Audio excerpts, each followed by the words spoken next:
प्यारे विद्यार्थियों, स्वागत है आप सभी का। आज हम बात कर रहे हैं क्लास 10+1 मैथमेटिक्स चैप्टर 12, जिसका नाम है इंट्रोडक्शन टू 3 डायमेंशनल ज्योमेट्री। तो प्यारे बच्चों, हमारे पास जब 2 डायमेंशनल ज्योमेट्री की हमने बात की थी तो यहाँ हम कोई भी पॉइंट कैसे डिनोट करते थे, ये एक्स वाई इस तरह से डिनोट करते हैं। तो यहाँ पे हमारा ये एक्स कोऑर्डिनेट और ये वाई कोऑर्डिनेट। 3 डायमेंशनल ज्योमेट्री में हम किसी भी पॉइंट को x, y, z, for example जैसे 2, 3, यहाँ पे ये कैसे होगा 3, 5, 7 इस तरह से। तो ये x कोऑर्डिनेट, यहाँ पे ये y कोऑर्डिनेट, यहाँ पे x कोऑर्डिनेट, y कोऑर्डिनेट और z कोऑर्डिनेट। तो हम बात कर रहे हैं 3 डायमेंशनल ज्योमेट्री की। तो प्यारे बच्चों, अगर हम 2 डायमेंशनल ज्योमेट्री की बात करें तो हम बात करते हैं एक्स वाई प्लेन की। हम बात करते हैं एक्स वाई प्लेन की। तो इसको हम एक्स एक्सिस लेते हैं, एक्स एक्स डैश, यहाँ पे वाई और वाई डैश। तो एक्स जो ये एक्स वाई प्लेन है, ये जो एक्सिस है, इस प्लेन को कितने क्वाड्रेंट में डिवाइड करते हैं? 4 क्वाड्रेंट में डिवाइड कर देते हैं। First quadrant, second quadrant, third quadrant और फोर्थ क्वाड्रेंट। अब यहाँ पे जब हम 3 डायमेंशनल ज्योमेट्री की बात करते हैं तो हम क्वाड्रेंट से कहाँ पहुंच जाते हैं? ऑक्टेंट पे पहुंच जाते हैं।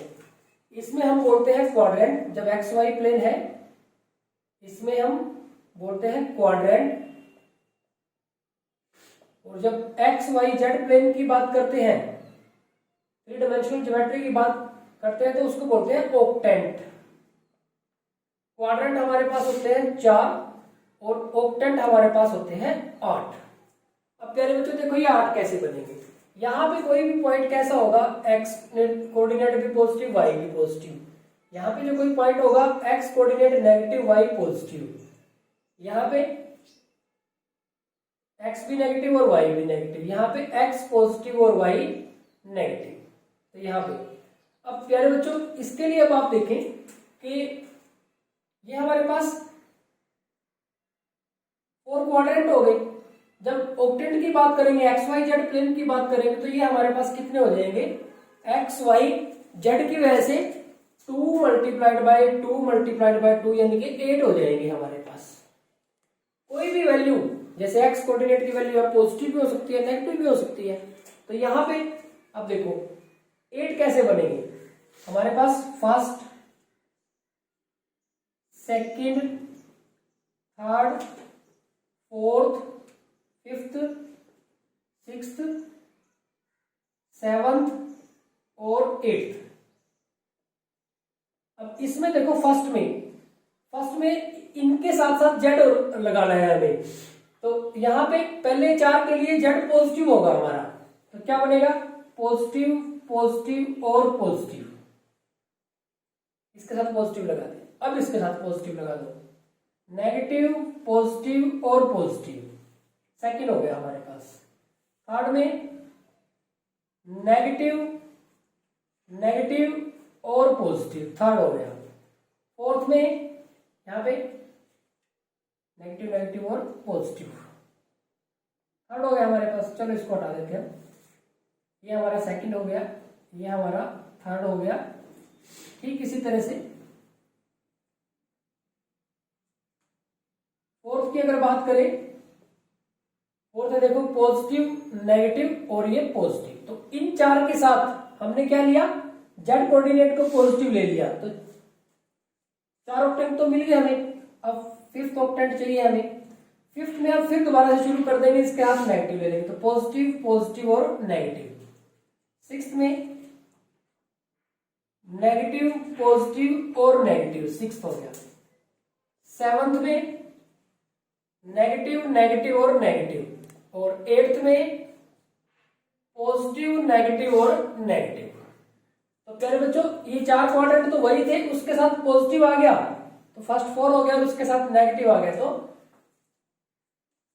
नेक्स्ट 4 हो गया। अब आपसे पूछा जाएगा कि 2, -3 और 4 कौन से ऑक्टेंट में है? तो देखो ये पॉजिटिव हुआ, ये नेगेटिव और ये हमारे पास पॉजिटिव। तो पॉजिटिव, नेगेटिव और पॉजिटिव, देखो आप पॉजिटिव, नेगेटिव और पॉजिटिव। तो पॉजिटिव, नेगेटिव और पॉजिटिव कौन से क्वाड्रेंट में हो जाएगा? ये फोर्थ क्वाड्रेंट में हो जाएगा। तो इस तरह से आपको देखनी है। अब यहाँ पे अगर हम टू डायमेंशनल ज्योमेट्री की बात करें, एक्स एक्सिस पे y 0 है और y एक्सिस पे x कोऑर्डिनेट 0 है, x एक्सिस पे y कोऑर्डिनेट 0 है और y एक्सिस पे x कोऑर्डिनेट 0 है। तो ये हमारे पास थोड़ी बेसिक सी जानकारी होगी। अब इसके बेस पे हम क्वेश्चन को देखते हैं। बिल्कुल इजी क्वेश्चन है। अगर हम क्वेश्चन नंबर 1 की बात करें तो इसमें कहा गया है a point is on x axis, एक पॉइंट एक्स एक्सिस पे है, what are its y coordinate and z coordinate. तो प्यारे बच्चों अगर पॉइंट एक्स एक्सिस पे है तो वाई कोऑर्डिनेट भी 0 होगा और जेड कोऑर्डिनेट भी 0 होगा। तो वाई कोऑर्डिनेट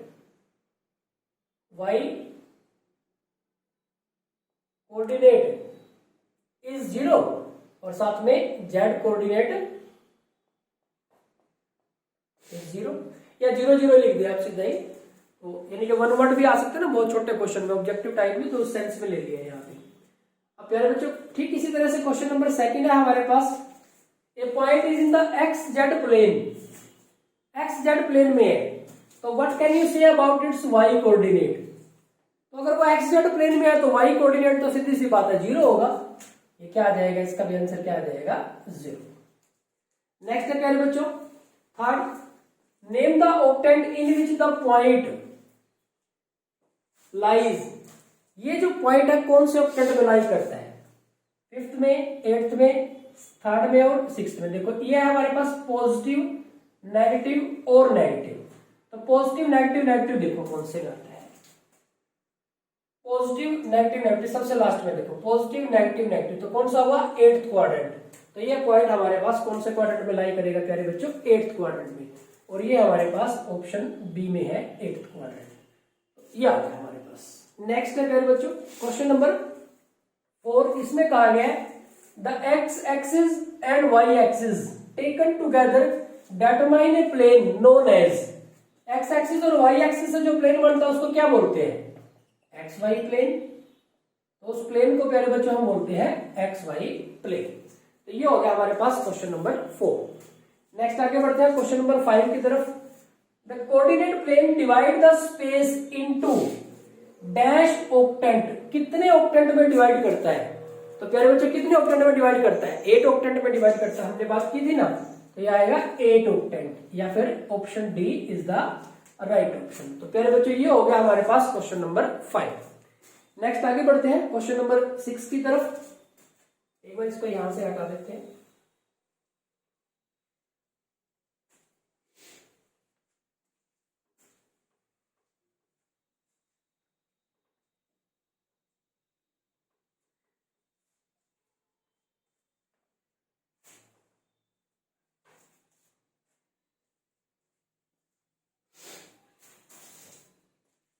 क्वेश्चन नंबर 6 है हमारे पास, the distance between the point. यहां पे हमारे पास एक पॉइंट लिखा हुआ है 1 -3 4 एंड दूसरा पॉइंट मिट गया हमसे, एक बार देख लेते हैं। 1 -3 and 4 and the second point is -4 1 and 2, -4 1 and 2। तो इनके बीच की डिस्टेंस हमें कैलकुलेट करनी है। तो फिर बच्चों हमने क्या किया हुआ है कि क्वेश्चन इस तरह से लिया है कि आपके ऑब्जेक्टिव टाइप को भी कवर करें और आपके पूरे चैप्टर की रिवीजन भी करा दें। अगर कोई बड़ा क्वेश्चन आ जाता है उसको भी आप सोल्व कर पाओ। तो यहाँ पे इन दोनों पॉइंट्स के बीच की डिस्टेंस निकालनी है। तो अगर इसको पी पॉइंट और इसको क्यू पॉइंट माने तो डिस्टेंस पी क्यू क्या होती है हमारे पास, square root of x2 - x1 यानी कि -4 - 1 इसका square plus y2 - y1 1 minus minus plus इसका स्क्वायर, z2 - z1 2 - 4 इसका स्क्वायर। तो यहां से हमारे पास आ जाएगा -4 और -5 का स्क्वायर 25 हो गया, 1 और 3 4 का स्क्वायर 16 हो गया और -2 का स्क्वायर 4 हो गया। तो यहाँ पे हमारे पास आ गए ये 45 हो गए पहले बच्चों, 45 यूनिट्स आ गए। पहले में हमारे पास 3√5, सेकंड में है 45 नहीं, हमारा तो रूट भी रहेगा साथ में, और ये 2√25 और नन ऑफ दिस। तो फिर बच्चों इनको देख के ऐसा लगता है कि नन ऑफ दिस होगा, लेकिन ऐसा नहीं है। देखो अगर हम इसको लिख दें 9 × 5 तो स्क्वायर रूट में से 9 में से कितना बाहर आ जाएगा 3, तो ये हो जाएगा 3√5 यूनिट्स, तो 3√5 हमारा फर्स्ट ऑप्शन है, तो ये हमारे पास इसका राइट ऑप्शन हो जाएगा। तो प्यारे बच्चों ये हो गया हमारे पास क्वेश्चन नंबर 6। क्वेश्चन नंबर 7 है हमारे पास। क्वेश्चन नंबर 7 में कहा था coordinate of the point which divide the line segment joining the point 1 - 2 3 and 3 4 -5। इन दोनों पॉइंट को ज्वाइन करते हुए लाइन सेगमेंट को किस रेशियो में डिवाइड करता है? 2:3 में। तो उस पॉइंट को आर मान लेते हैं। तो आर पॉइंट कैसे बनेगा? m1x2 plus m2x1 divide by m1 plus m2। इसी तरह से m1y2 plus m2y1 divide by m1 plus m2, और ये m1z2 plus m2z1 divide by m1 plus m2। पहले बच्चों को 10th क्लास वाला ही काम है, बस क्या हो गया, z कोऑर्डिनेट एक्स्ट्रा हो गया। अब देखो m1 m2 ये है हमारे पास, m1x2 ये x1 ये x2, तो m1 x2 यहां पे अगर आप लिखना चाहो तो लिख सकते हो कि x1 की वैल्यू 1 है, y1 की वैल्यू -2 है और z1 की वैल्यू 3 है। x2 की वैल्यू 3 है, y2 की वैल्यू 4 है और z2 की वैल्यू -5 है। m1 की वैल्यू 2 है और m2 की वैल्यू 3 है। m1x2 6 हो जाएंगे, ये 6। m2x1 यहां से 3 मिला हमें, डिवाइड बाय 2 + 3 5 हो गया। यहां से m1y2 माइनस के 4 और m2y1, रिपीट करता हूं शायद कुछ गड़बड़, m1y2 है, m1y2 से हमें 8 मिलेगा, m1y2 8 और दूसरा है m2y1 -6 डिवाइड बाय 5 और m1z2 माइनस के 10 और m2z1 प्लस के 9 divide by 5।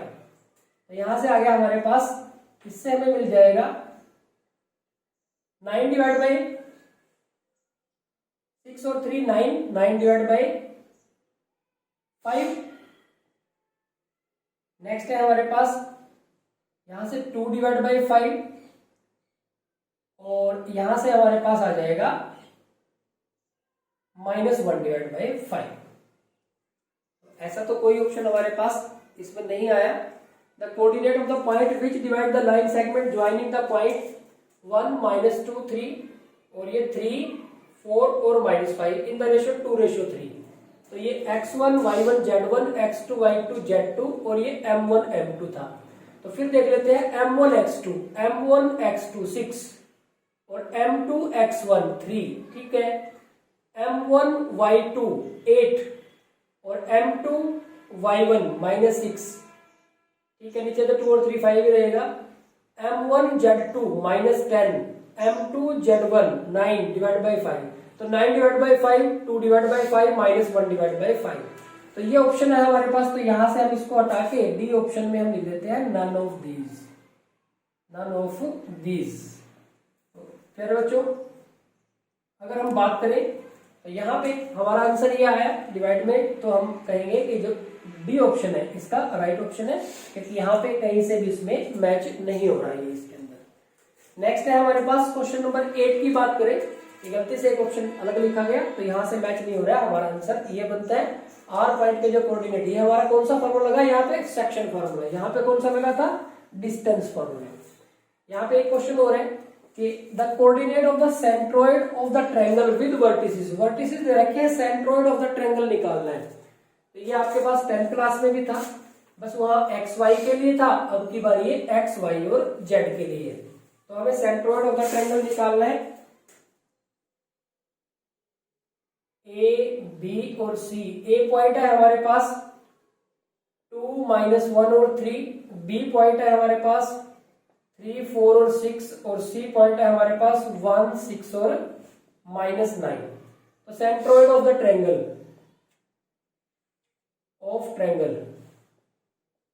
that is x1 plus x2 plus x3 divided by 3, y1 plus y2 plus y3 divide by 3 और z1 plus z2 plus z3 divide by 3। यहां पे first 2 और 3 5 और 1 6 divide by 3। यहां से -1 और प्लस के 4 3 हो गए, 3 और 6 9 डिवाइड बाई 3। 3 और 6 9 -9 0 0 डिवाइड बाई 3 तो 0 ही आएगा। यहां से किया तो ये 2 आ गया, यहां से किया तो ये 3 आ गया और ये 0, तो 2 3 एंड 0। चेक करें 2 3 और 0 2 3 0 2 3 0 बी ऑप्शन हमारे पास इसका राइट ऑप्शन हो जाएगा। तो प्यारे बच्चों ये हो गया हमारे पास क्वेश्चन नंबर 8। आज के इस वीडियो लेक्चर में इतना ही, लगातार प्रैक्टिस करते रहिए। Thank you very much.